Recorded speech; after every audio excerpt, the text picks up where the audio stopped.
ओम नमः शिवाय। प्रिय भक्तों, जब इंसान के भीतर अहंकार, मनमानी और माता-पिता के प्रति अपमान जैसे दोष प्रवेश हो जाते हैं, तो उसका जीवन शांति और सुख से दूर होकर दुख और कष्टों से भर जाता है। आज हम आपको एक ऐसी प्रेरणादायक कथा सुनाने जा रहे हैं, जिसमें एक राजकुमारी अपने घमंड और अवगुणों के कारण सब कुछ खो बैठती है।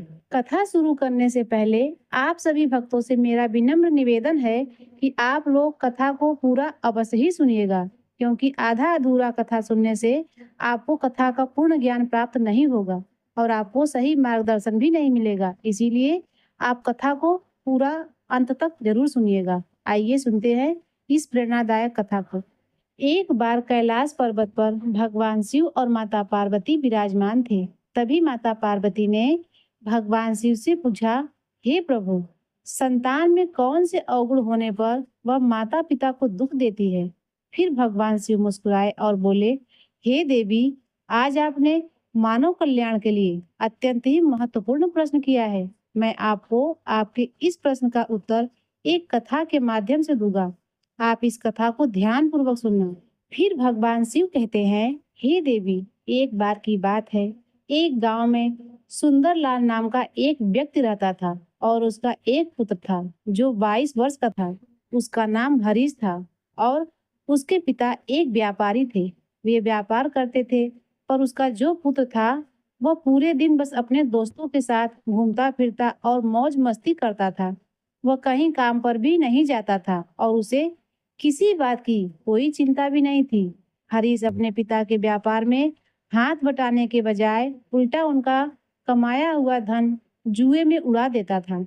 वह अपने माता पिता की बात को हमेशा टालता रहता था। एक दिन उसके पिता अपने बेटे से काफी परेशान हो गए और वह हरीश को लेकर एक संत के पास जाते हैं। वह संत बहुत ज्ञानी और प्रसिद्ध थे। सुंदरलाल संत को प्रणाम करता है और कहता है, हे गुरुवर, मैं अभी अभी अपने घर से आ रहा हूँ और अपने बेटे को आपके पास लेकर आया हूँ, जिससे इसका सुधार हो। मैंने देखा है कि बहुत सारे माता पिता की औलादें उनकी बुढ़ापे का सहारा बनती रही हैं तथा अपने माता पिता को बुढ़ापे में बहुत कष्ट देती हैं।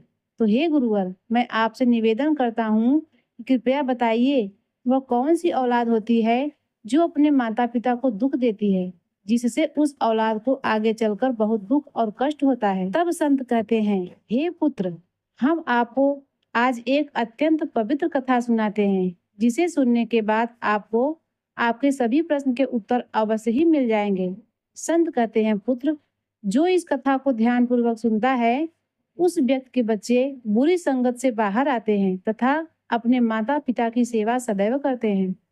प्राचीन काल की बात है, एक नगर में राजा धनपाल नाम का एक राजा रहता था। वह राजा अपने कार्यों में बहुत प्रसिद्ध था। उसने बड़े बड़े युद्ध जीते थे और उसकी एक बहुत ही सुंदर कन्या थी। राजा धनपाल की कन्या का नाम सोनिया था। उसे अपने रूप पर बहुत बड़ा घमंड था।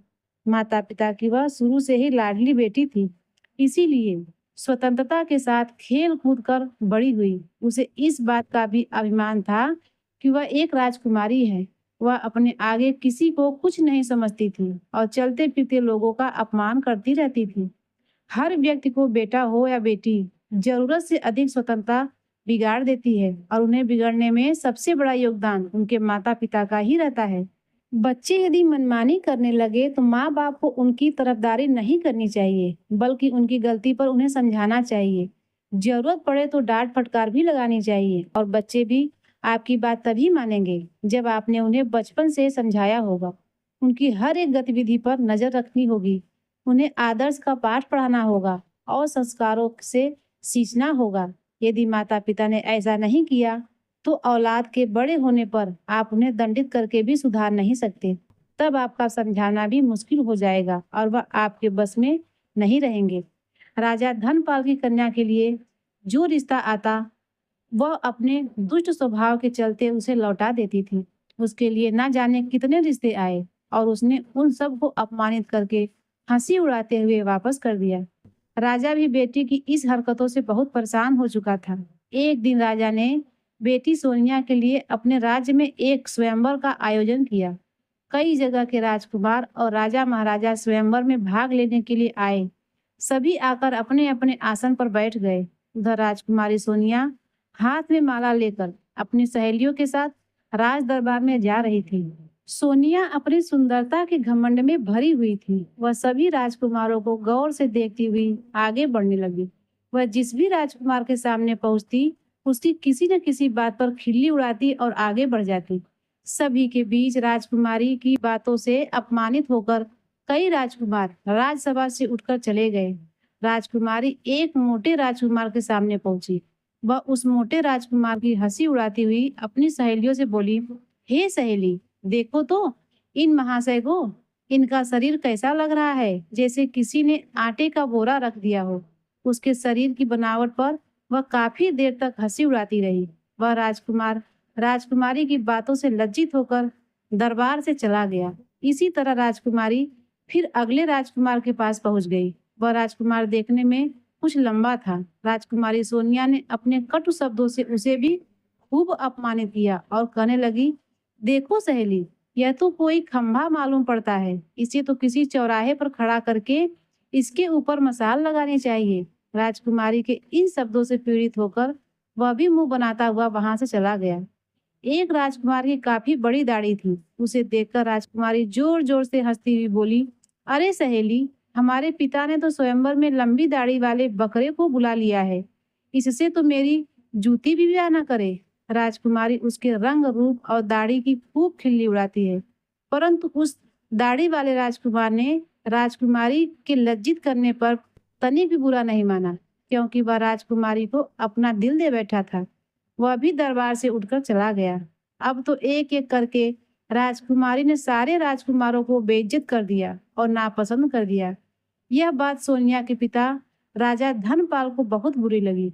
राजा साहब सोचने लगे, इस लड़की ने तो हमारे दरबार में आए हुए हमारे सारे मेहमान को बेइज्जत कर दिया। इस लड़की को इसकी दुष्टता का दंड अवश्य मिलेगा। गुस्से में राजा ने भरे दरबार में यह घोषणा कर दी कि भाइयों, मैं अपनी पुत्री की ऐसी हरकत के लिए आप सबसे क्षमा मांगता हूँ, पर आज मैं सबके सामने यह घोषणा करता हूँ कि इस कन्या का विवाह अब मैं किसी राजकुमार से न करके किसी भिखारी के साथ करूँगा, जो रोज भीख मांगकर अपना पेट पालता होगा और इसके साथ रहकर यह भी मांगकर खाएगी, तो इसे अपनी करनी पर पछतावा जरूर होगा। राजा की ऐसी घोषणा सुनकर दरबार में बैठे सभी राजकुमारों ने राजा की बहुत प्रशंसा की। सभी कहने लगे, राजा साहब, ऐसी असभ्य कन्या के साथ ऐसा ही होना चाहिए। इतना कहकर वे सब राजकुमार राजा के दरबार से चले गए। कुछ देर बाद वहां से एक गीत गाता हुआ भिखारी गुजर रहा था। भिखारी की आवाज सुनकर राजा ने अपने नौकर को भेजकर उसे दरबार में बुला लिया। उस भिखारी की बहुत ही दयनीय दशा थी। मैले कुचैले फटे पुराने वस्त्र पहने थे। उसके हाथ में एक लाठी थी और लंबी सी दाढ़ी थी। भिखारी राजा के सामने जाकर खड़ा हो गया और अपने मधुर आवाज में कुछ गीत गुनगुनाने लगा। भिखारी का मधुर गीत सुनकर राजा बहुत प्रसन्न हुआ। प्रसन्न होकर राजा ने भिखारी से कहा, हम तुम्हें इनाम के रूप में अपनी बेटी सौंप रहे हैं। आज से यह तुम्हारी पत्नी है। तुम इसे अपने साथ ले जाओ और जैसे भी भूखा सूखा मिल जाए स्वयं खाना और इसको भी खिलाना। अपने पिता राजा धनपाल का ऐसा कठोर निर्णय सुनकर सोनिया बहुत दुखी थी। उसके पिता ने यह क्या कर डाला। पहले तो उसने भिखारी के साथ जाने से साफ इनकार कर दिया, पर राजा का ऐसा ही आदेश था, इसीलिए उसे मजबूर होकर भिखारी के साथ जाना पड़ा। राजा ने कहा, बेटी, तुमने किसी राजघराने में जाने का अधिकार पूरी तरह से खो दिया है। अब से यह भिखारी ही तुम्हारा पति है। इसी के साथ तुम्हें अपना जीवन बिताना पड़ेगा। अगर तुमने इसे धोखा दिया या इसका साथ छोड़ा तो तुम्हें मृत्यु दंड भी दिया जा सकता है। राजा ने सोनिया का विवाह उस भिखारी के कराने के बाद उसे अपने घर से विदा कर दिया। सोनिया रोती चिल्लाती छाती पीटती हुई भिखारी के साथ चली गई। भिखारी उसे लेकर खुशी खुशी एक जंगल में चला गया। जंगल में उसे एक अत्यंत सुंदर कुटिया थी। उसी कुटिया के पास भिखारी ने एक आम का पेड़ लगाया था। उस पेड़ पर बहुत सारे पके हुए आम लगे थे। जब राजकुमारी ने बाहर जाकर देखा तो एक बहुत बड़ा और सुंदर खेत था। सोनिया ने उस भिखारी से पूछा, यह खेत किसका है? तो भिखारी ने जवाब दिया, हे राजकुमारी, मैंने ऐसा सुना है कि यह खेत उसी दाढ़ी वाले राजकुमार का है जिसे तुमने अपने स्वयंवर में दाढ़ी वाला बकरा कहकर अपमानित किया था। पर तुम्हारा दुर्भाग्य देखिए, बदकिस्मती से मैं भी तुम्हें उसी दाढ़ी वाले की तरह लंबी दाढ़ी वाला मिला हूँ। अगर तुम उस दाढ़ी वाले से विवाह कर लेती तो आज इस खेत की तुम स्वयं मालकिन होती। पर अब पछताने की कोई फायदा नहीं है। अब तो तुम्हें मुझ जैसे भिखारी के साथ ही जिंदगी भर रहना पड़ेगा। फिर कुछ दूर आगे चलने पर राजकुमारी सोनिया को सुंदर फलों फूलों से सजा हुआ एक बाग दिखाई दिया। सोनिया ने कहा, थोड़ी देर इस बाग में ठहर कर विश्राम कर लेते हैं। यह बाग किसका है? बड़ा ही सुंदर है।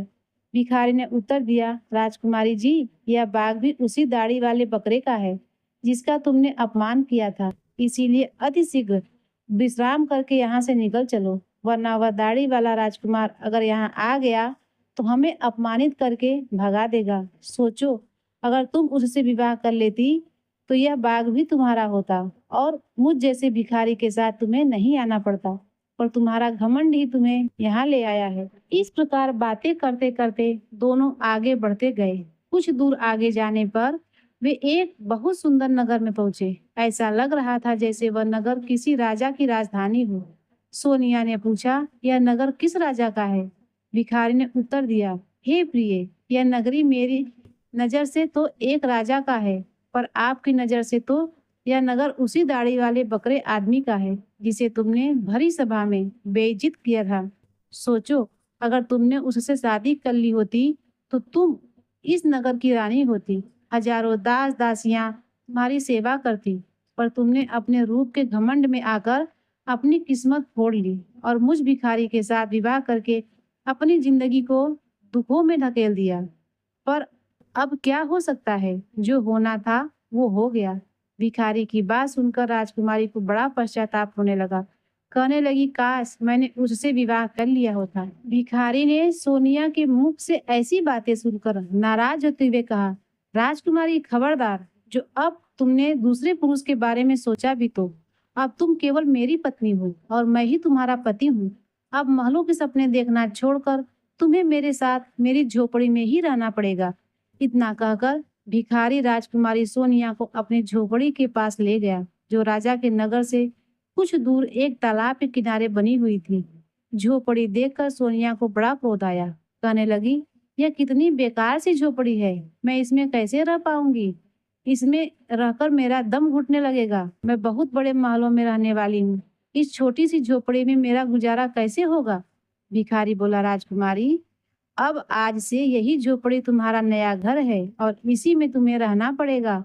सोनिया ने पूछा, यहाँ पर तुम्हारा कोई नौकर चाकर नहीं दिखाई दे रहा है? झोपड़ी की साफ सफाई कौन करेगा? भिखारी ने कहा, हे राजकुमारी, यह तुम क्या कह रही हो? मैं कोई राजा नहीं हूँ, न कोई राजा का बड़ा अधिकारी या कर्मचारी हूँ जो मेरे पास नौकर चाकर होंगे। मैं तो खुद एक भिखारी हूँ, नौकरों से भी बहुत गया गुजरा हूँ। झोपड़ी का सारा काम अब तुम्हें और मुझे ही करना होगा।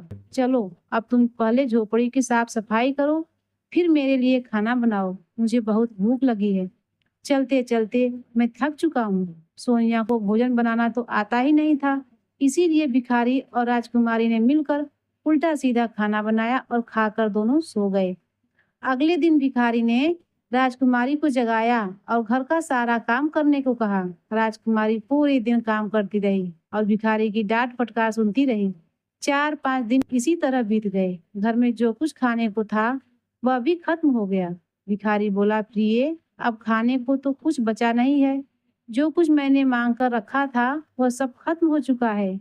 आगे की जीविका चलाने के लिए हमें कुछ काम करना पड़ेगा।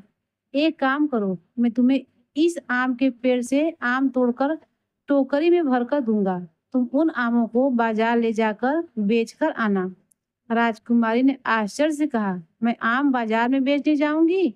अगर मुझे किसी ने आम बेचते देखकर पहचान लिया तो वह मेरी हंसी उड़ाएंगे, मुझे बहुत शर्म आएगी। भिखारी बोला, काहे की शर्म? अब तो तुम रानी नहीं हो, तुम एक भिखारी की पत्नी हो। शर्म तो तुम्हें तब लगती जब तुम उस दाढ़ी वाले की पत्नी होती और वह तुमसे बाजार में आम बेचने को कहता। अब अगर शर्म ही आती है तो फिर भूखे ही मरो। राजकुमारी मजबूर थी। भिखारी ने कुछ आम पेड़ के तोड़े और टोकरी में भरकर राजकुमारी को दे दिया। राजकुमारी मजबूर होकर बाजार में आम बेचने लगी। बाजार में एक व्यापारी की दुकान के बाहर सड़क किनारे आम रखकर बैठ गई और दिन भर आम बेचती रही। धीरे धीरे उसके आम खूब बिकने लगे। एक दिन की बात है, जब राजकुमारी सोनिया रास्ते पर बैठी आम बेच रही थी, तभी वहां पर एक राजा का सैनिक आया और उसने लात मारकर उसके सारे आम इधर उधर फैला दिए और बोला, खबरदार, जो रास्ता घेर कर आम लगाए। उसके बाद सारे आम टूट गए और उसका बहुत नुकसान हो गया। राजकुमारी को बड़ा दुख हुआ। उसने सारी बात झोपड़ी में आकर भिखारी को बताई कि आज एक राजा के सिपाही ने उसके आमों पर लात मारकर फोड़ डाले। भिखारी ने कहा, तुम बिल्कुल पागल हो। अगर तुम बीच रास्ते में घेर कर दुकान लगाओगी तो सिपाही तो आम फोड़ेंगे ही। तुम्हारी वजह से राहगीरों को वहां से निकलने में तकलीफ हो रही होगी। अब तुमसे यह भी काम ठीक से नहीं होगा। तुम्हें कोई काम बताओ तो तुमसे ठीक से होता ही नहीं है। अब मैं जा रहा हूँ और तुम्हारे लिए कोई और काम तलाश करूंगा। भिखारी गया और राजा के एक बड़े अधिकारी के यहाँ रसोई का काम तलाश आया और सोनिया से कहा कि मैंने तुम्हारे काम की व्यवस्था कर दी है। कल से तुम राजमहल में कर्मचारी की रसोई में जाया करो और वहाँ के रसोइयों के साथ मिलकर खाना बनाना है। वहाँ से हमें खाने के लिए अच्छा अच्छा भोजन भी मिलता रहेगा। इस प्रकार वह घमंडी राजकुमारी रसोइयों की मददगार बनकर काम करने लगी। वह सुबह से शाम तक रसोइयों के साथ मिलकर काम करती और रात को बचा हुआ खाना अपने घर ले आती। इस तरह दोनों की जिंदगी अब कुछ सुकून से कटने लगी। एक दिन की बात है, सोनिया रसोई में काम कर रही थी। तभी उसने खिड़की से झांक कर देखा तो वहां राजा के महल में कुछ उत्सव होने वाला था। पूरा राजमहल सजाया हुआ था। बड़े बड़े मेहमान आ रहे थे। नौकर चाकर उनका स्वागत कर रहे थे। महल में बड़ी धूमधाम थी। राजकुमारी वह सब देखकर अपनी किस्मत को कोस रही थी। अपनी किस्मत पर आंसू बहा रही थी और सोच रही थी, काश मैं भी इतनी घमंडी नहीं होती तो मुझे यह दिन देखने को नहीं मिलता। वह वहां खड़ी खड़ी सोच रही थी, तभी वहां दो दासी आती हैं और कुछ खाने का सामान उसकी टोकरी में रखकर चली जाती हैं। राजकुमारी टोकरी को लेकर अपने घर को लौटने लगी। अभी वह दरबार से निकली ही थी, तभी सामने से एक राजा का पोशाक पहने एक पुरुष आकर उसे रोक लिया। देखने में वह वहां का राजा महाराजा मालूम पड़ रहा था। राजकुमारी ने जब उसके चेहरे को देखा तो वह डर के मारे कांपने लगी, क्योंकि वह राजा वही दाढ़ी वाला था जिसको सोनिया ने अपने यहाँ दाढ़ी वाला बकरा कहकर अपमानित किया था। राजा ने राजकुमारी से कुछ नहीं कहा, बल्कि वह उसे उसका हाथ पकड़कर दरबार ले जाकर पहुंचा, जहां तमाम मेहमान लोग बैठे हुए थे। वहां की भव्यता को देखकर घबराहट में राजकुमारी ने हाथ पैर कांपने लगे। उसके हाथ से टोकरी छूटकर जमीन पर गिर पड़ी। टोकरी में रखा हुआ खाना जमीन पर इधर उधर बिखर गया। राजकुमारी बहुत उदास हो गई। दरबार में बैठे हुए मेहमान यह देखकर जोर जोर से हंस पड़े। अपने ऊपर सबको हंसता देखकर सोनिया घुटन से मरी जा रही थी। उसे ऐसा लग रहा था कि अभी धरती फट जाए और मैं उसमें समा जाऊं। उसने राजा से अपना हाथ छुड़ाया और वहां से भाग जाना चाहती थी। राजा ने उसे रोकते हुए कहा, राजकुमारी, घबराओ मत। तुम्हारे साथ कोई अभद्रता का व्यवहार नहीं होगा, बल्कि तुम्हें मैं यहाँ सम्मानित करने के लिए लाया हूँ। मैं वही भिखारी पति हूँ जो तुम्हारे साथ झोपड़ी में रहता था, और मैं वही सिपाही हूँ जिसने तुम्हारे आम को फोड़े थे। मैं ही यहाँ का राजा हूँ और वही दाढ़ी वाला बकरा हूँ। मैंने तुम्हारे साथ भिखारी बनकर विवाह इसलिए किया था क्योंकि मैं तुम्हें चाहता था, और तुम्हारे पिता की प्रतिज्ञा को ध्यान में रखकर मुझे भिखारी की वेशभूषा बनानी पड़ी। मैंने भिखारी बनकर तो तुमसे विवाह कर लिया। अब तुम्हारा घमंड भी नष्ट हो चुका है। इतने सारे मेहमान हमारे स्वागत में आए हैं। अब मैं तुमसे सम्मान पूर्वक विवाह करूंगा। यह सुनकर राजकुमारी को बड़ी प्रसन्नता हुई। उसी में उसकी आंखें आंसुओं से भर गई। तभी दासियां आई और उसे दुल्हन के नए जोड़े सजाकर लाई। दरबार में सोनिया के माता पिता भी मौजूद थे। सबने राजकुमारी को खूब आशीर्वाद दिया और राजा के साथ समस्त मेहमानों की उपस्थिति में उसका विवाह हुआ। उसका सारा गुरु उतर चुका था। वह पूरी तरह से बदल चुकी थी। उसने जिंदगी जीने का तरीका सीख लिया था। इस प्रकार राजकुमारी उसी दाढ़ी वाले पति को राजकुमार थे, उनके साथ बड़े आनंद से रानी की तरह जीवन व्यतीत करने लगी। प्रिय भक्तों, तब संत सुंदरलाल से कहते हैं, हे पुत्र, अत्यंत सुख सुविधा में पलकर मनुष्य उन अनुभवों से और उन संस्कारों से अपरिचित हो रहता है जो उसके जीवन में आगे बहुत कष्टदायक सिद्ध होते हैं। इसीलिए मनुष्य को कभी भी किसी बात का घमंड नहीं करना चाहिए, क्योंकि परमात्मा जब तुम्हें किसी एक गुण से संपन्न बनाता है तो बाकी कई गुणों से खाली रखता है, ताकि तुम्हें जब भी कभी अभिमान हो तो तुम्हें उसका सबक मिल सके। और इसका प्रकार से संत ने बताया कि जिसकी औलाद अपनी मनमानी करती है तथा अपने माता पिता का अपमान करती है और उनकी बात को नहीं मानती, वह औलाद सदैव मुसीबत से घिरी रहती है। बेटा हरीश, अब तुम जाओ और अपने पिता के कारोबार में मदद करो। सुंदरलाल और उसके बेटे दोनों ने संत को धन्यवाद किया और वापस घर को लौट गए। फिर महादेव ने कहा, हे देवी, इस प्रकार से जो व्यक्ति इन 3 अवगुणों घमंड, मनमानी और माता पिता के अपमान से दूर रहता है, वह हमेशा सुखी और समृद्ध जीवन जीता है। प्रिय भक्तों, आपने आज के इस वीडियो में क्या सीखा, वह मुझे आप कमेंट में जरूर बताइएगा। इसी के साथ मैं उम्मीद करती हूँ कि आपको आज की वीडियो अत्यंत ही पसंद आई होगी। तो इस वीडियो को लाइक करें और चैनल को सब्सक्राइब करना ना भूलिएगा। फिर मिलते हैं ऐसी ही एक और नई वीडियो के साथ।